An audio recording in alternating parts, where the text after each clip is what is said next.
ఒప్పుకోలేదు, ఒప్పుకోబోము. కృష్ణారావు గారు. అధ్యక్ష అధ్యక్ష అధ్యక్ష అధ్యక్ష అధ్యక్ష అధ్యక్ష గౌరవ సభ్యులు హరీష్ రావు గారు మాట్లాడుతూ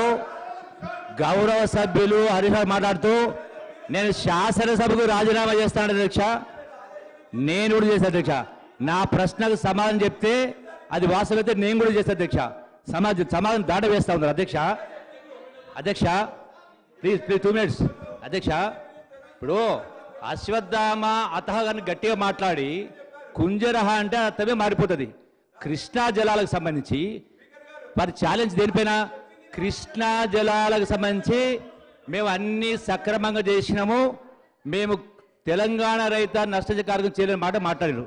సూటిగా సమాజం పడుతున్నారు. రెండే ప్రశ్నలు అధ్యక్ష, రెండే ప్రశ్నలు. ఒకటి మొన్న హరీష్ రావు గారు మాట్లాడుతూ కూడా స్మితా సబర్వాల్ గారు ఇచ్చినటువంటి in principle we have agreed to hand over the Krishna at Godavari KR2కి సంబంధించి హ్యాండ్ ఓవర్ చేస్తామని చెప్పిన అడ్డం జరిగింది అంటూ ఇంకో మాట మా గౌరవ మంత్రి గారు మాట్లాడిన సందర్భంలో హరీష్ రావు మధ్యలో అడ్డంకి చెప్తూ మీరు సగమే చదివింది, మిగతా సగం చదవలేన్నారు. మిగతా సగం ఏంటి అధ్యక్ష? ప్రాసెస్ యాజ్ పర్ ప్రోటోకాల్ అన్నారు. అంటే in principle we have agreed at the process in protocol. అప్పటిదాకా మీరు CRPFను పంపే లేకుండా కింద అడగడం జరిగింది అధ్యక్ష. అన్నప్పుడు ప్రాసెస్ ఇన్ ప్రోటోకాల్ అంటే ఏంటి అధ్యక్ష?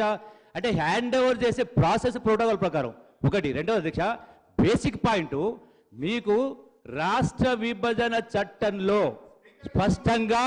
స్పష్టంగా యాజ్ పర్ ట్రిబ్యునల్ అవార్డు స్పష్టంగా ఉంది. ట్రిబ్యునల్ అవార్డు N Block 811 ఉంది అన్నప్పుడు మీకు ఎవరు అధికారం ఇచ్చిండు? 299 512 ఎందుకు ఎవరు అధికారం ఇచ్చిండు? మనకెంత వాళ్ళకి అంత రేటు ఉంది. మీరు ఎందుకు తక్కువ సర్కారు 6 సంవత్సరాలు? రెండవది సుప్రీంకోర్టు పోయారు. సుప్రీంకోర్టు మీరు ఎందుకు పోవాలి? బ్రిజేష్ కుమార్ ఇష్యూ లేదు. ఓన్లీ స్టేట్గా బచ్చా అవార్డు ప్రకారం 811 ఉంది. మీరు కోర్టు పోయాల్సిన అవసరం లేకుండే, 299 512 అప్పచెప్పాల్సిన అవసరం లేకుండే. మీరు ఫండమెంటల్ తప్పు చేసి వాళ్ళకు హక్కు కల్పించే పద్ధతిలో సర్కమ్స్టెన్షియల్ ఎవిడెన్స్ మీరు 6 సంవత్సరాల సంతకాలు పెట్టిండ్రు. అంటే ఏ లెక్క ప్రకారం పెట్టిండ్రు? ఎందుకు పెట్టాల్సి వచ్చింది? దీన్ని దాట వేస్తూ మీరు హ్యాండ్ ఓవర్ చేసిందా, హ్యాండ్ ఓవర్ చేయలేదు. హ్యాండ్ ఓవర్ చేసింది ఇది ఉంది, అది రెండు ఉంది. బట్ ప్రధానంగా సుప్రీంకోర్టులో కూడా గతంలో బచావత్ ట్రిబ్యునల్ ఇచ్చిన అవార్డు పైన కర్ణాటక రాష్ట్రం సుప్రీంకోర్టు పోయింది.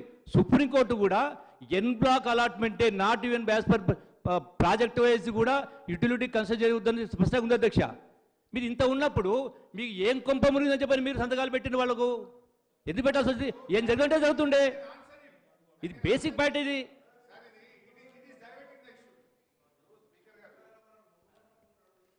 I can definitely answer each and every question of Mr.